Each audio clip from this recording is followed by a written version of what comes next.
Hello, in this video I want to show you how to enable or disable night mode on Nuki Smartlock.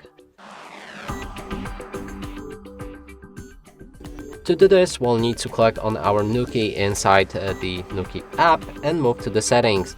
Then navigate to features and configuration. There should be night mode right there. And we can enable or disable it right here. When it's enabled, you can set a certain start time as well as the end time for the night mode. There's a look at start time that you can enable or disable. It automatically locks the door at the start time. Reject auto unlock rejects the auto unlock commands during night mode, and activate auto lock automatically lock the door after being unlocked. And we can also click on scheduling to add a specific timer during certain days of the week. And that's it for this video. Hope you like it. Please consider subscribing to our channel, leave a like and a comment below.